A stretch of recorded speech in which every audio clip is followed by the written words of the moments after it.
पिंपळगावच्या toll नाक्यावर wrong turn खऱ्या अर्थाने अपघातांचे कारणीभूत ठरत आहे।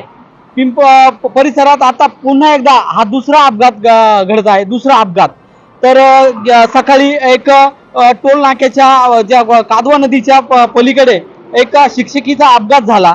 त्यानंतर पुन्हा एकदा या ठिकाणी सिटी बसच्या धक्क्याने एक महिलेचाच अपघात झालाय, मोटरसायकल स्वाराचाच अपघात झालाय। मुळात या घटनेची माहिती घेतल्यानंतर कळाले का त्या परिसरातील त्या बाजूला डिसेंबर एंडिंग मुळे पोलिसांनी त्या ठिकाणी वाहन अडवण्याचा प्रयत्न केलेला आहे।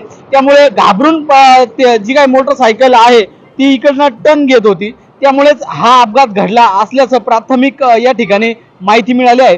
मात्र आपण या पिंपळगावच्या टोल नाक्यावर जर विचार केला तर रॉंग टर्नमुळे मोठ्या प्रमाणात या ठिकाणी अपघात घडत आहे आणि अपघाताला कुठेतरी थांबाच मिळत नाही। आतापर्यंत शेकडो जणांचा अपघात या टोल नाक्यावर घडलेला आहे। कादवा साकुरे तिकडे जाण्यासाठी कोकणगावला न जाता, ब्रिज खालून न जाता या टोल नाक्याच्याच पुढे एक कट केलेला आहे। त्या कडून बरेचसे वाहने साकुरेच्या दिशेने रॉंग टर्न घेतात आणि रॉंग साईडनं जातात, त्यामुळे मोठ्या प्रमाणात या ठिकाणी अपघात होतात आणि आतापर्यंत शेकडो जणांचा दुर्दैवी मृत्यू या अपघातामध्ये घडलेला आहे। आणि जी सकाळची देखील जी घटना आहे ती देखील घटना खऱ्या अर्थाने या रॉंग टर्नमुळेच घडलेली आहेत। आणि याला कोण कारणीभूत आहे?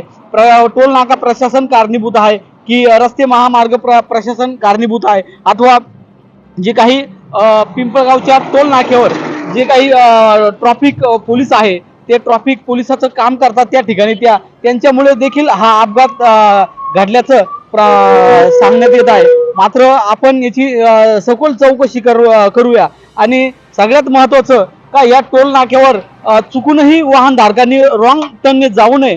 रीतसर जर आपल्याला साकुरेवणीला साकुरेकडे जायचं असेल तर कोकणगावच्या पुलाखालून आणि मग नंतर रीतसर त्या ठिकाणून आणि साकुरेकडे जावे। मात्र टोल नाक्याच्या पुढे जो रॉंग टर्न आहे त्या रॉंग टर्नने कृपया करून जाऊ नये, अन्यथा मोठ्या प्रमाणात आपणच नाही तर इतर मोटरसायकल चालक या अपघाताला बळी ठरत असतात। त्यामुळे आपणच वाहन चालकांनी खऱ्या अर्थाने दक्षता घेणे तितकेच महत्त्वाचे आहे।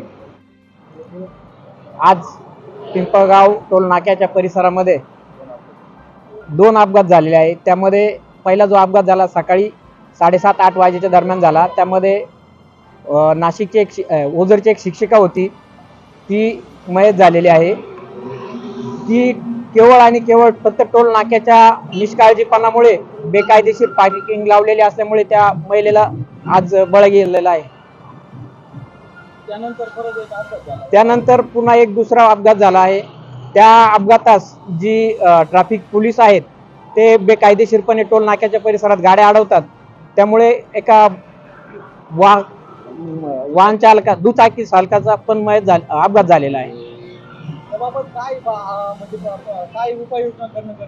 प्रशासनाला आमची एकच विनंती आहे की ही जी बेकायदेशीर पार्किंग आहे ती टोल प्रशासनाने हटवावी आणि पोलिसांना योग्य ते त्यांना मार्गदर्शन करून या रस्त्यावरती जी काही बेकायदेशीर वसुली चालू आहे ती थांबवावी। आणि त्या टोल नाक्याच्या परिसरात जे कट पॉइंट आहे त्यामुळे विरुद्ध दिशेने वाहतूक चालू असती, त्यामुळे पण बरेचसे अपघात होतात। यावर पण त्या प्रशासनाने नियोजन केलं पाहिजे।